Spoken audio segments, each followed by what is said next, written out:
Polygamy is growing quickly among African-American Muslims, particularly in the inner city. Many of these women say they choose such arrangements because there aren't a lot of eligible black men. NPR's Barbara Bradley Haggerty has this story about two polygamous families in Philadelphia. Even on Saturday morning, there's no rest for Zaki and Mecca, who own and manage 25 properties in Philadelphia. Did you talk to Abdul Razak about that water bill? Yes, he should be taking care of it. I'll call him today just because something has to be wrong with that. The young African-American couple was married just out of high school. 12 years later, they have a son and their own real estate business. The family also has something else, a second wife.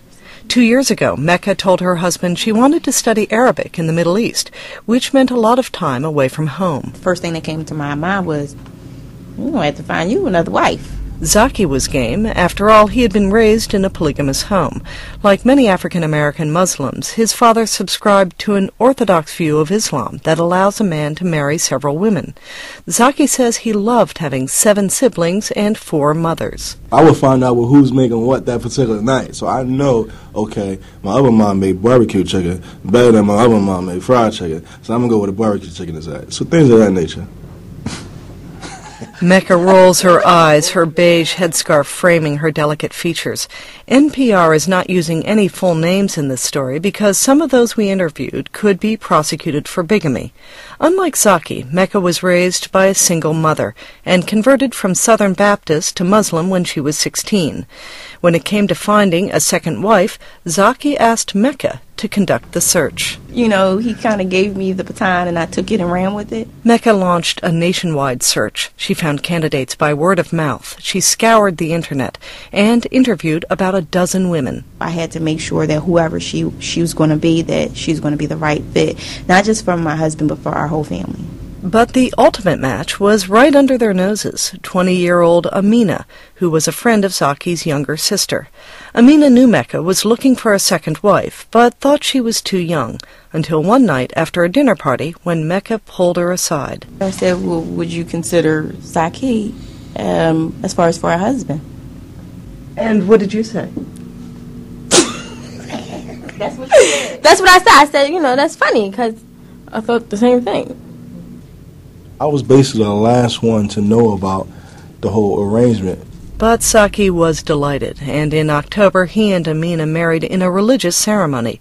Amina recalls that Mecca was there, helping prepare the wedding feast. Mecca brought me this cake from Tiffany's. It was a strawberry shortcake with like whipped cream and stuff, and she knew I loved this cake. And right afterwards she gave me that cake, and I was like, I was cool, I was done. I was ready to go home with my cake. Amina, who's finishing college, lives in an apartment a few miles away from Mecca's house.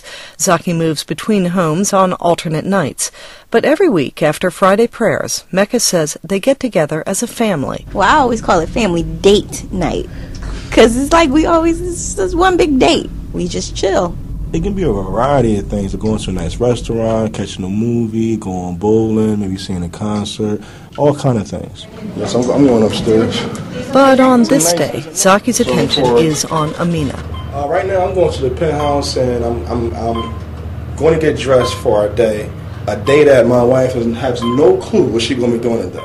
It's Amina's 21st birthday. They're taking the train to New York to see a Broadway show. While Zaki's second wife is changing, his first wife is getting the train tickets and making the arrangements. See, it gotta work as one unit. It would be really inconvenient otherwise. Hurry up! As he hurries Amina along, Zaki says he will do something equivalent for Mecca on her birthday. Islam requires that the husband treat each wife equally. Zaki explains that does not mean he gives them the same things. For example, Mecca likes jewelry, but Amina does not. But, he says, if I upgrade one, then you have to upgrade another. Right. But the upgrade don't necessarily is the same because we have 2 different women with 2 different tastes. Of course, there have been a few bumps in the road. But as far as me second-guessing me sharing my husband, no.